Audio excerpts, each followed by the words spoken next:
Breaking first at 4, Tigers broadcaster Jack Morris learns his punishment for an offensive comment made during last night's game. Paul? And headed in the wrong direction with the Delta variant surging, the state's top doc wants a school mask mandate, and a third vaccine dose may be available for all adults in the coming weeks.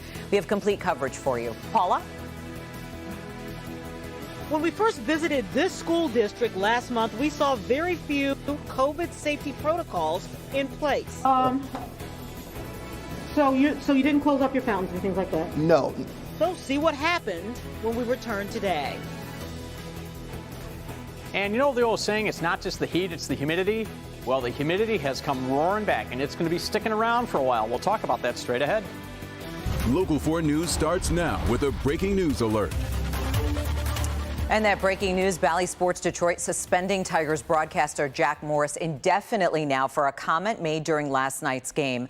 Morris appeared to mock an Asian accent when talking about Los Angeles star player. He actually later apologized in the ninth. Let's listen. I sincerely apologize if I offended anybody, especially anybody in the Asian community, for what I said about pitching and being careful to Shohei Ohtani. I did not intend for any offensive thing, and I apologize if I did. The Tigers released a statement this afternoon, and it reads, "We are deeply disappointed by the comments made by Jack Morris during the broadcast last night. We fully support Bally Sports Detroit's decision and its ongoing commitment to ensure all personnel are held to the highest standards of personal conduct." Now to today's major coronavirus developments. A third vaccine dose may be offered to everyone in about a month. Michigan's top doctor is pushing masks in schools, and also top health officials are sounding the alarm about the Delta variant. Let's go ahead and start with the concerning trends here in Michigan. The state has now added 2,690 new cases and 46 more deaths. That's in the past 2 days. The positivity rate is now at 7.7%. That's across the state. All age groups are seeing an increase in cases, but rates are highest in those ages 20 to 29. The Delta variant has now been found in 58 counties, and it's made up of 99% of samples tested to identify the variant. The Department of Health and Human Services urging school districts to require masks when students do return this fall, but it is not mandating it. When asked about it today, Michigan's chief medical executive, Dr. Janae Caldoun, said that a mandate would likely reduce the spread.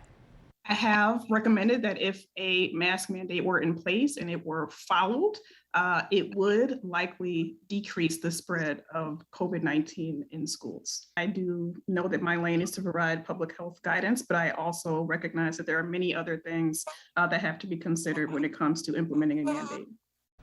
Now, we did reach out to the governor's office, who said, and this is a quote, as Dr. Caldoun said, "These smart public health protocols are only effective if everyone works together to protect each other. That's why school districts and local health departments should work together to put in place universal mask policies to keep students safe and ensure that in-person learning can continue this year."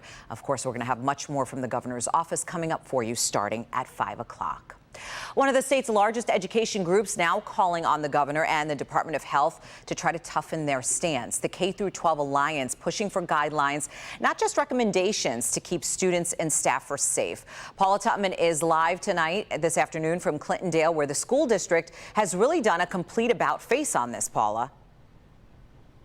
Yeah, in fact, the Clintondale superintendent tells me that the majority of his parents are on board with all of the changes they've made really in less than the last 19 days since we first visited here. We were invited to Rainbow Elementary School in the Clintondale Community School District July 29th to see firsthand the safety strategies being put in place for students when they return to school this fall. What we saw instead, few teachers or students were wearing masks in summer school. The plexiglass dividers in the office had been taken down 2 days prior. The water fountains were still operational. And most surprising, the brand new superintendent, imported from Mississippi, was not only unmasked as he moved around staff and students, but revealed. And I do need to ask you, are you inoculated? No. You're not. Today, the superintendent personally invited us back. Do you have a fever? Have you had a fever? He showed us the video he tweeted getting vaccinated. That's it. At the door, there is a temperature check station.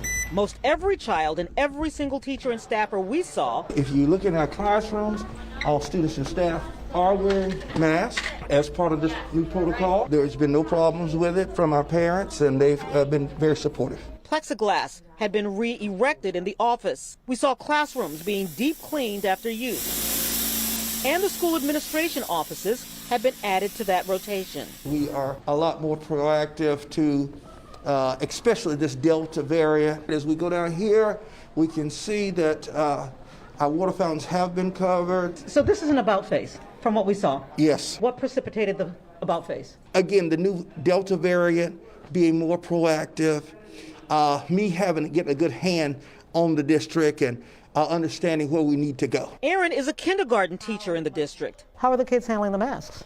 You'd be surprised. They actually do leave them alone on their faces. And she says she does feel safer coming to school to teach with the new safety protocols that are now in effect. I do feel safer. I know most of our staff is, vaccinated, but with the changes in the Delta variant, there's children, getting it. So this does make us safer.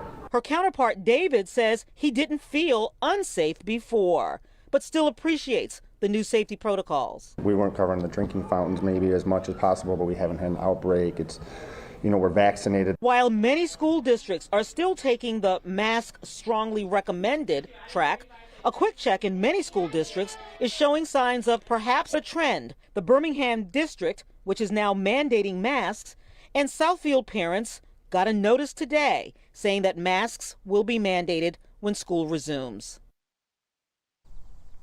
So I've actually been polling various school districts and their superintendents, and one of the constant things I'm hearing, Sandra, is that word recommendation, or even strongly recommended. Those words, as opposed to guidance and guidelines, really sets these districts up to do battle with parents over mandates. They say they need guidance, not recommendations. Yeah, and it's changing really every day. All right. Thank you so much, Paula.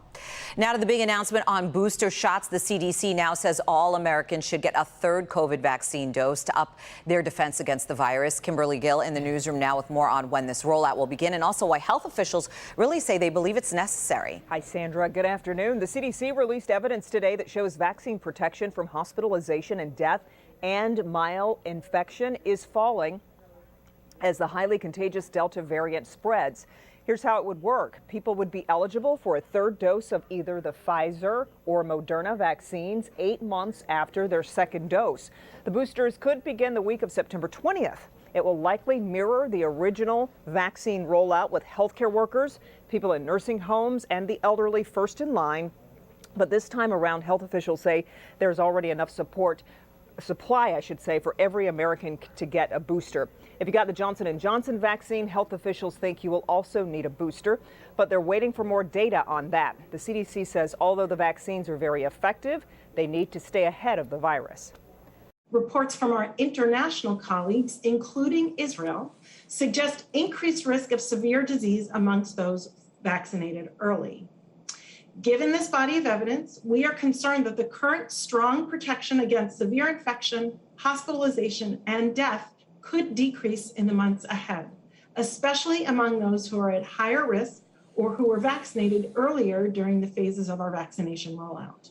The FDA and CDC need to sign off on this new booster plan before it can take effect next month. President Biden is expected to speak in the next half hour or so about the virus spread. We'll bring it to you live, and we'll have the very latest coming up on the news at 5. Until then, Sandra, we'll send it back to you. Yeah, lots of new developments. All right. Thank you, Kimberly. Sure. Time now for a first look at the forecast with Paul. And Paul, it is humid out there today. Yeah, you notice the stickiness. If you stepped outside, it is back. Let's start with 4-zone weather here. Our metro zone, we have 82 degrees in the city of Detroit. Livonia, you're at 86, 84 in Canton, 85 right now over in Taylor. West Bloomfield, 88 degrees. Maybe that thermometer's in the sun, but that's hot. All right, 85 right now in Dundee. In our south zone, Carlton, you're at 82 degrees. Saline, you're at 87 degrees. In our west zone, we have 82 in Ann Arbor, 84 in Whitmore Lake, 84 in Milford, and 82 in Howell, 84 in Gregory. And finally, a little bit of relief, a little bit of a lake breeze off of Lake Huron, keeping some areas in the 70s. Emmett, Port Huron, up towards Sandusky, probably Deckerville as well. Nothing to show you on Storm Tracker 4. What you're seeing here are actually just some high clouds. Some clouds out there the radar is picking up. So if you're going to the Tiger game, we're going to say isolated rain. There's just a slight chance for a pop-up between now and game time. But overall, really, we're thinking a dry game, balmy, beautiful night at the ballpark. Be back to talk more about the weekend forecast as well, Sandra, in just a few minutes. All right. Thank you, Paul. First at 4, we're on top of stories making headlines for you around the world on this Wednesday. And let's go ahead and begin with the chaos in Afghanistan as the race is on right now to get Americans and allies out of the country. This is new video here, and it shows Americans being welcomed by family and friends. This is after arriving in Washington this morning.